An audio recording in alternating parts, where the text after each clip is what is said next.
You have your products ready, your website is set up, and you're eager to start making sales. But in all the excitement, there's one crucial aspect that many entrepreneurs tend to overlook. I don't see nothing in this package about it. And that is building a brand that goes beyond just a logo. A strong brand is the key to standing out from the competition, capturing the hearts of your target audience, and building long-term customer loyalty. Let's jump right in and give you the step-by-step on how to build the brand more than just a logo. So number one is to define your brand identity.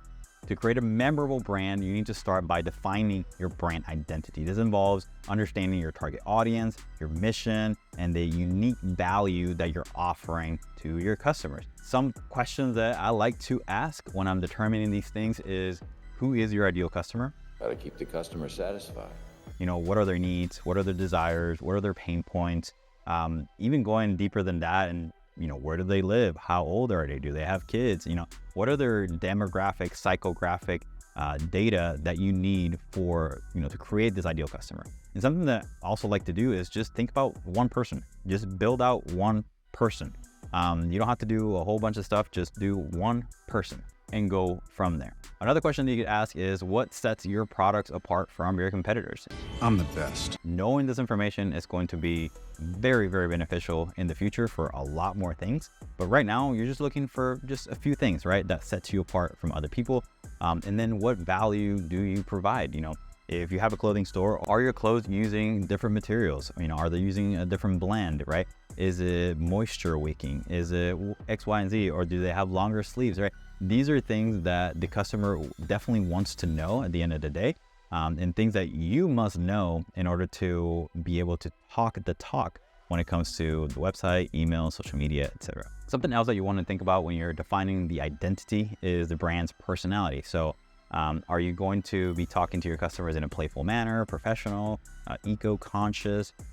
Answering all these questions, it's actually going to gain you some clear sense of the identity of the brand. So it's going to actually enable you to create a consistent and compelling message that speaks directly to your audience. So the number one thing is, figure out the audience and then answering just these questions. Obviously, we just had maybe a handful of questions right there, but there's a plethora of questions that you can ask. My suggestion is to go to ChatGPT and say, I'm building my brand identity. What are the questions that you would ask in order to, build a brand identity? You can even go with the whole ChatGPT is an actual persona. So you can say that they're a marketing expert in building brands, and et cetera, et cetera. What are the questions that you would want to ask your customer, to build a brand identity, and start there. Sounds tedious and boring. This may seem like it's something that could be tedious because you want to just start selling, but I say this to a lot of people, and yes, you can technically launch your brand, you can do all these things, but at the end of the day, what's going to differentiate you from the other competitors is going to be your brand. So if you don't have a good, strong brand and good, strong foundation, then the rest of the stuff is going to be a lot harder. So once you know who you're actually speaking to, it's very crucial to have that distinct brand voice. So your brand voice is actually the personality or the tone that you're going to be using in any sort of communication or written text. So think about, I talk about this a lot, where the subscribe to your email newsletter on your website, a lot of people leave that text the same for every single website. And it's like, subscribe to our newsletter, sign up for updates and sales and all this stuff. And it's very generic and everyone sounds the exact same. So by creating a brand voice, you can actually differentiate yourself from other people. Now, beyond the website, obviously there's going to be, social media, there's going to be product descriptions, there's going to be email marketing, and all these things are going to be very important that you're consistent with that brand voice. So are you witty? Are you informative? Are you empathetic? Right? The voice that you choose should align with that persona that you created. So it should align with your customers first, and it should resonate just with the whole target audience. Now, beyond that, step number 3 would be to develop a compelling visual identity. So you've been doing all these things to, figure out the target audience, figure out the identity, figure out the unique things that you offer. Now it's time to make something that is not just a logo, but it's something a little bit more than just a logo, right? So the branding extends beyond just the visual elements. So your visual identity plays a vital role in creating a lasting impression. So this includes your color palette, your typography, your imagery, the overall aesthetics of your brand. Consistency is key here as anything else that we're talking about. And to ensure that your visual identity reflects your brand's personality and resonates with your audience, my recommendation is to do a one-pager. Go to Canva, go to Photoshop, create a one-page PDF to include all the information about your brand right within there. You want to include the target market, you want to include your voice, and you want to include your logo.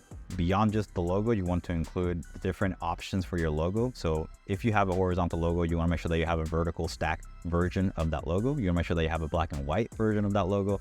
And then on top of that, again, typography. Make sure that you actually select, these are the fonts that our brand uses because it resonates with our brand, because it's different than the competition, etc. So all these things in one pager, visually for you to see, for your vendors to see, for anyone in the team or other companies that you may work with in the future, for them to see and know that this is your brand and this is how you operate. Now, having that visual one pager is going to be a game changer when you're making changes to the website, when you're creating email campaigns, when you're creating SMS, when you're creating social media posts, because everyone's going to be on the same page and you're going to have that consistency all throughout. Now, step number 4, what's next, right? After doing all these things, and it's got to be to tell your brand story. So a compelling brand story can make literally all the difference. Sharing your journey of how your brand came to be, sharing the values that you stand for or the impact that you're aiming to make.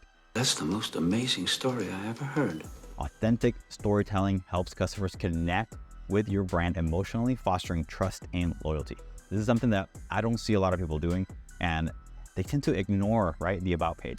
I've seen a lot of brands actually that have about pages, but maybe a little paragraph of text and then just kind of move on to the next. This brand story is going to be absolutely a game changer for you. A resource that I would highly suggest, and I believe my business partner Aaron also talked about in a different video, is the book, Building a Story Brand. In that book, you will get the framework, the blueprint for actually knowing who you are as a brand and being able to incorporate that into your website, into your emails, into your social media.